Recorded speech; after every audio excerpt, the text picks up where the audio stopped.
Hello, YouTube. All right. What you're looking at is Walmart's cheapy long grain rice, 20 pound. This is a 20-pound bag. And I know that non-Asians probably say, wow, that's a lot of rice. But the Asians are like, hey, you know, that's only enough for about 1 week or less. Yeah. 20-pound bag is actually kind of small. When I was living with my mother, we used to buy like 50-pound bags. But this is a 20-pound bag of rice. I decided to get 20-pound bag because instead of trying to store it in the van, I will be storing it in the RV. I did come by Walmart here to pick up some items. I got a country fried steak, which is like 8 of them or so. And the reason I got this is I can heat these even if I have to microwave it, or I can just heat it in the toaster oven with some rice, like 2 of them, some rice, and I got a meal. And it was like $5 for this big thing. But the big reason for coming here was this. This is... I went by the automotive store and they didn't have it. Basically, I was looking for tubing. Rubber or plastic. I think this is plastic. But I needed tubing to try to catch water. And I'm going to show you what the project here is in a moment. So stay tuned. Alright, we're back in the RV and good enough. And the dripping has stopped, but you can see the floor is like totally wet here from all the water that was spilling out from this unit here. And you can see I ended up drilling a new hole, but it's actually not at the correct spot. The correct spot should be right over there. So I may have to fill that other hole. So the correct spot is actually right there where that wet spot is, right there. That seems to be the lowest point, at least where I'm parked right now. So I think I'm going to have to drill a new low point right here. Because what's happening is the water's coming in and dripping to here and then dropping. Before it, instead of just dropping right there, which I thought was the low point. But I'm getting ready to drill a new hole, or maybe I'll just drill right there at that spot, even though it's not the absolute lowest. I think I'll do that. And planning on running this aquarium pipe tubing to catch the water and drip it directly into the sink instead of letting it fall all over the floor. I thought of different ways of doing this, like setting up a water catchment or having it drip and then go outside. Which might be ideal, but then decided, you know what, I'm going to catch the water here because this water can be reused. And you're like, where's this water coming from? It's actually from the air. It's condensation. You know, like you get like have a cold soda can on a hot day and it looks like it's sweating. That's what's happening here with the AC unit. So the AC unit is actually a water creator. Yeah, it can be used to create water in the desert potentially. You could pull moisture from the air and then collect the water and use it. So I'm planning on catching it and right now diverting it to the sink. But eventually I'm thinking of diverting it into a hydroponic system, like some kind of plants that grow in here. And when I run the air conditioning, it'll water the plants. But it is quite a lot of water. I know this doesn't look like a lot because I dumped some, but I think I produce probably like half a gallon of water each day or more. Look how wet it got. It's ruining my floor. But yeah, we're gonna go ahead and enlarge that hole a little bit and try to figure out how to mount this. Right now I'm just gonna temporarily hook it up, but I'm just planning on running the hose and then letting it drip this way. Eventually I'm thinking of routing it and letting it run, you know, somehow. I don't know how I'm gonna do it yet.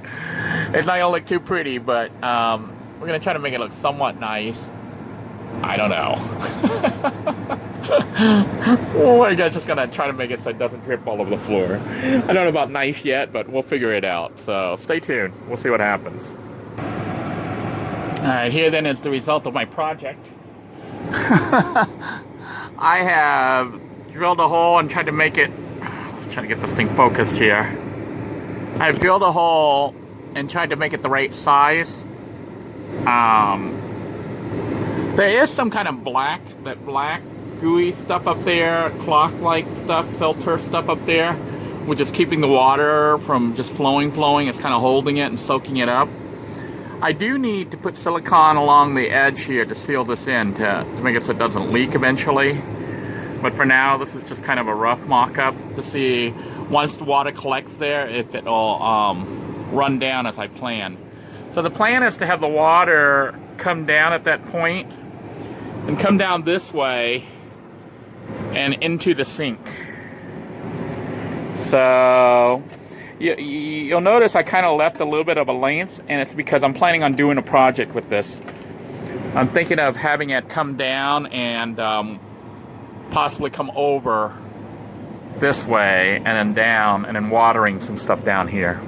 Maybe a little garden or something, and then having it drain into the sink. I don't know. I'm still working on it. But it is an idea to water the plants whenever we run the air conditioning.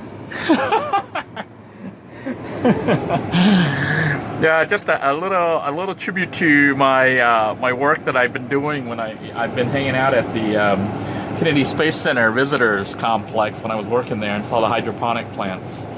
So we're gonna do something like that. It's gonna pull water right out of the air though. We're not gonna pump the water, we're gonna pull it right out of the air and use it. So I'm waiting to see once the unit collects enough water if it'll actually flow as intended. We'll see. So when it does, I'll be sure to try to catch a video of it so you guys can see it in action. But if this works, then I don't have to have this anymore. Of course, you know, having this tube here really isn't the coolest thing, but I think if I attached it up like this out of the way, you know, made it so it's not in the way, I think it'll work. Or work it out somehow so that it works.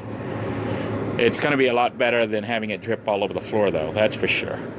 The question is, will this hole be big enough for the water? Will it collect, let the water flow out fast enough? Or is there going to be an issue where it's producing more water than will actually drain out through that little tiny tube? So that remains to be seen. So until next time, everyone, thank you for joining me. I hope that you found this video interesting, if not entertaining. Wanted to just show you a little bit what's going on here, too. You might have noticed another TV installed. Yeah, Samsung. Oh, this is... Oh, I just lost the antenna. This is a Samsung TV that I just got from Goodwill. It's old style. It's not the widescreen format. It's the regular TV format. And believe it or not, I only paid like $8, and I know it's out of focus here. I don't know why this camera's having issues. It's having issues focusing here. But I paid $8.99 plus taxes. So, don't have the remote on it, but it does work. Let me try to get it going on here. And you might be wondering why I put this one here instead of the 12-volt one that Charles bought for me. I'm actually going to be removing that one and putting it back into a little Bluetooth and reconfiguring a little Bluetooth to become habitable. But you can see we can actually watch TV here. If I can turn this down. Long before I had psoriatic arthritis. So I just need to find a remote that works with this, program a remote to work. But we can watch TV on here now, as well as have the computer up and running.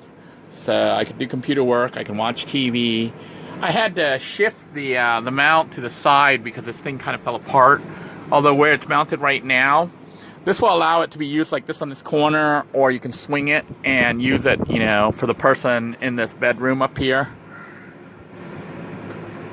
But I'm thinking of actually shifting it back to mounting it over this way, on this side. That way it can come out more. Because right now, this is as far out as it goes. It hits the cabinets, and then, you know, so it's kind of at an angle. So you got to kind of watch it at an angle. You can't watch it straight on. So we've got a TV for $9. The mount I bought on sale at Walmart for $14.98, so $15.